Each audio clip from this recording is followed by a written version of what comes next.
Hello అండి, welcome to Telugu officers channel. ఇవాళ మనం ఆగస్టు 31వ తేదీకి సంబంధించిన కరెంట్ అఫైర్స్ గురించి చూద్దాం. మన ఫస్ట్ ఆర్టికల్ చూడండి. ద్రవ్యోల్బణం లేదా ఇన్ఫ్లేషన్ అంటాము. ఏంటి ఇన్ఫ్లేషన్ అంటే లేదా ద్రవ్యోల్బణం అంటే ఏంటి? నార్మల్గా ఒక సర్టెన్ పీరియడ్ ఆఫ్ టైంలో మన ఆర్థిక వ్యవస్థలో వచ్చేటటువంటి ధరల పెరుగుదల ఏదైతే ఉంటుందో దాన్ని మనం ఇన్ఫ్లేషన్ అనేసి పిలుస్తూ ఉంటాము. అయితే మనం చూస్తే మన దేశంలో ఆర్బీఐ ఇన్ఫ్లేషన్ టార్గెట్ని పెట్టుకోవటం జరిగింది. ఏంటి ఇన్ఫ్లేషన్ టార్గెట్? 4 ± 2 అంటాం. అంటే మినిమం 2% ఇన్ఫ్లేషన్ అనేది ఉండాలి, మ్యాక్సిమం 6% ఉండాలి అనేసి లక్ష్యంగా పెట్టుకున్నాము. ఎందుకని మినిమం 2% ఉండాలి? ఫర్ ఎగ్జాంపుల్ ఈ సంవత్సరం ఒక పెన్ ధర ఒక 100 రూపీస్ ఉందనుకోండి, నెక్స్ట్ ఇయర్ కూడా 100 రూపీసే ఉంటాయి. దాని తర్వాత ఇంకొక 2 సంవత్సరాలు 100 రూపీసే ఉందనుకోండి, అంటే ధరల్లో పెరుగుదల అనేది రాలేదనుకోండి, అప్పుడు ఆ ప్రొడ్యూస్ చేసేటటువంటి వ్యక్తికి నష్టం వస్తుందా లేదా? అందుకే ధరల్లో పెరుగుదల అనేది ఉండాలి, కానీ అది కొంతవరకే ఉండాలి. ఆ కొంతవరకు అంటే ఎంతవరకు? జనరల్గా 4% లేదంటే 2% నుంచి 6% లోపే ఉండాలి అన్నట్టుగా ఇన్ఫ్లేషన్ టార్గెట్ని పెట్టుకున్నారు. అయితే ఇన్ఫ్లేషన్కి సంబంధించి కనుక మనం చూస్తే ఈ ఇన్ఫ్లేషన్ని WPI అనేసి అంటే హోల్సేల్ ప్రైస్ ఇండెక్స్ అనేసి, అలాగే CPI అంటే కన్జ్యూమర్ ప్రైస్ ఇండెక్స్ అనేసి, ఇలా వివిధ రకాల వాటితో మెజర్ చేస్తూ ఉంటారు. అయితే ఇన్ఫ్లేషన్లో డిమాండ్ పుల్ ఇన్ఫ్లేషన్ అనేసి, కాస్ట్ పుష్ ఇన్ఫ్లేషన్ అనేసి, బిల్ట్ ఇన్ ఇన్ఫ్లేషన్ అనేసి ఇలా వివిధ రకాలు ఉన్నాయి.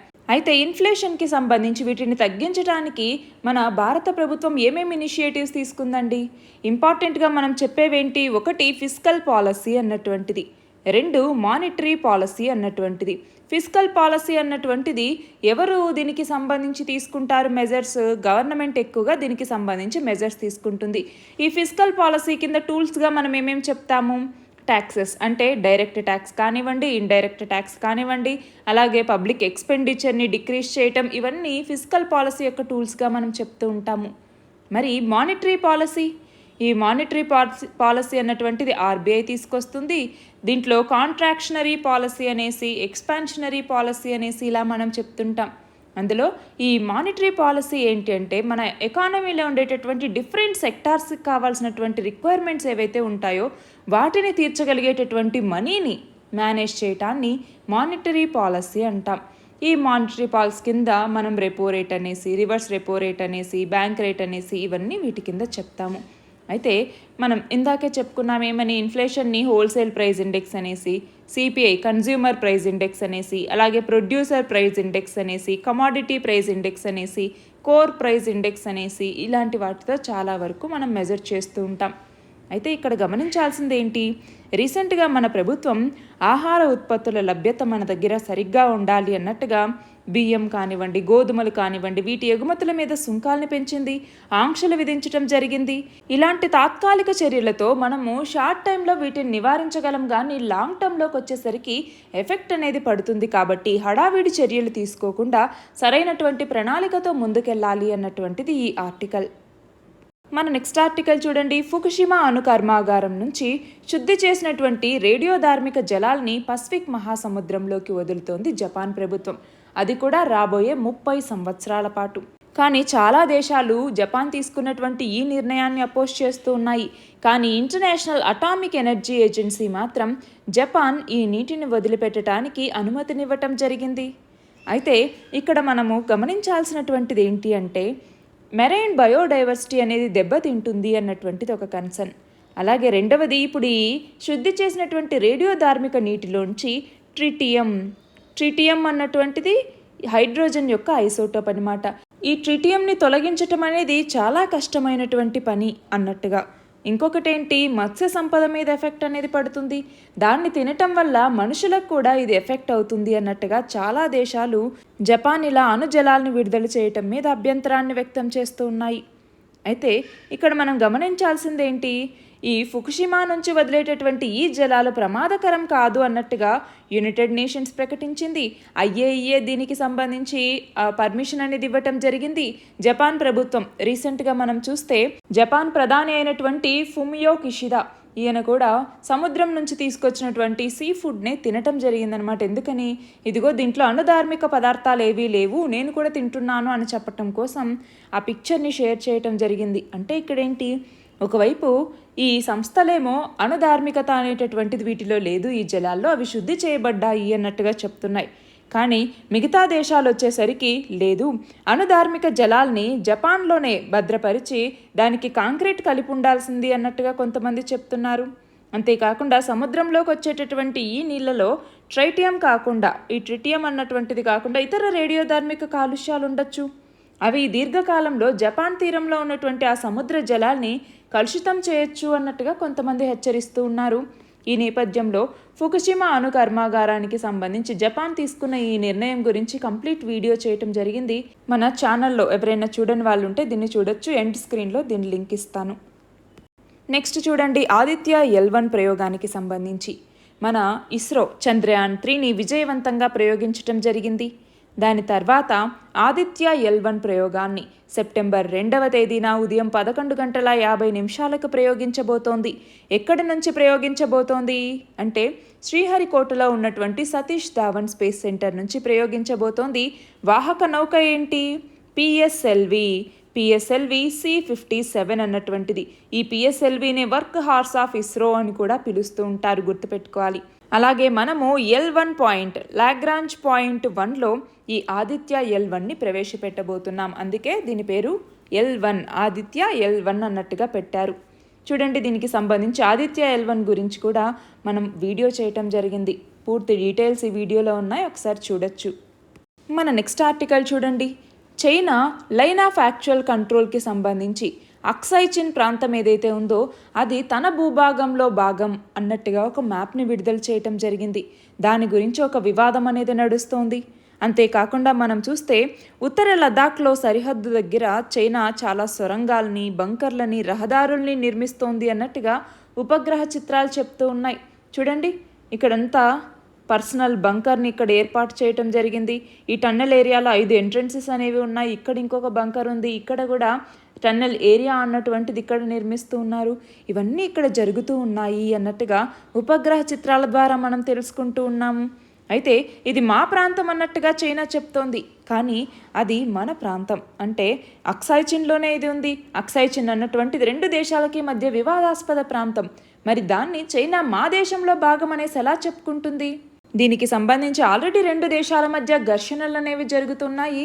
ఆ నేపథ్యంలో ఇప్పుడు చైనా మ్యాప్ రిలీజ్ చేయటం, అక్కడ ఈ నిర్మాణాలను చేపట్టడం అన్నటువంటిది మరింత ఈ ఉద్రిక్తతలకు దారితీయొచ్చు. మన నెక్స్ట్ ఆర్టికల్ చూడండి, మధ్యవర్తిత్వం అంటే మీడియేషన్కి సంబంధించి. ఇక్కడ సుప్రీంకోర్టు మాజీ ప్రధాన న్యాయమూర్తి అయినటువంటి జస్టిస్ ఎన్వి రమణ, ఈయన 2021లో ఇంటర్నేషనల్ ఆర్బిట్రేషన్ అండ్ మీడియేషన్ సెంటర్ని హైదరాబాద్లో ప్రారంభించడం జరిగింది. అంతేకాకుండా ప్రస్తుతం భారతదేశం చాలా వరకు విదేశీ ప్రత్యక్ష పెట్టుబడులను ఆకర్షిస్తోంది. అలాగే మన భారత సంస్థలు కూడా వేరే దేశాల్లో పెట్టుబడులను పెడుతూ అంతర్జాతీయ స్థాయిలో బలంగా ఉంటూ ఉన్నాయి. అయితే ఆర్థిక వ్యవస్థ అనేది విస్తృతంగా ఉన్నప్పుడు వివాదాలు కూడా వస్తూ ఉంటాయి. అలాంటి వివాదాలు కోర్టులకెళ్ళి పరిష్కారం చేసుకుంటే చాలా సంవత్సరాలు పడతాయి. కానీ దానికన్నా చౌకగా, వేగవంతంగా వివాదాన్ని పరిష్కరించడానికి ఈ మధ్యవర్తిత్వం అనేటటువంటిది ఉపయోగపడుతుంది. అలా ఈ international arbitration and mediation centre అన్నటువంటిది హైదరాబాద్లో ప్రారంభమైంది. దానికి సంబంధించి సింగపూర్లో మీడియేషన్కి సంబంధించిన ఒక సదస్సు జరిగింది. అక్కడ ఎన్వి రమణ పాల్గొన్నారు. అంతేకాకుండా సింగపూర్ ఇంటర్నేషనల్ మీడియేషన్ సెంటర్లో ఇంటర్నేషనల్ మీడియేటర్ ప్యానెల్ సభ్యుడిగా జస్టిస్ ఎన్వి రమణ ఎన్నికయ్యారు. దానికి సంబంధించి MOU పత్రాలని అందుకుంటూ ఉన్నటువంటి ఆర్టికల్ ఇది. మన నెక్స్ట్ ఆర్టికల్ చూడండి, చైనా ఒక మ్యాప్ని విడుదల చేసింది. ఇందులో మన దేశానికి చెందినటువంటి అక్సైచిన్, అలాగే అరుణాచల్ ప్రదేశ్, వీటిని తమ దేశాలకు చెందినటువంటి ప్రాంతాలుగా గుర్తించటం జరిగింది. దాని మీద భారతదేశం చాలా అభ్యంతరాలు వ్యక్తం చేసినా కూడా మేము దీన్ని చట్ట ప్రకారమే చేశాము అన్నట్టుగా చైనా సమర్థించుకుంటోంది. చూడండి, 2023కి సంబంధించి చైనా స్టాండర్డ్ మ్యాప్ని విడుదల చేయటం జరిగింది.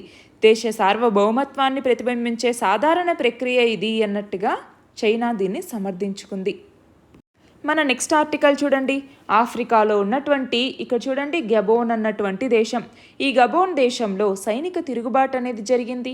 గబోన్ అధ్యక్షుడైనటువంటి అలీ బాంగో ఈయనని సైనికులు గృహ నిర్బంధంలోకి తీసుకొని అధికారాన్ని తమ హస్తగతం చేసుకోవటం జరిగింది.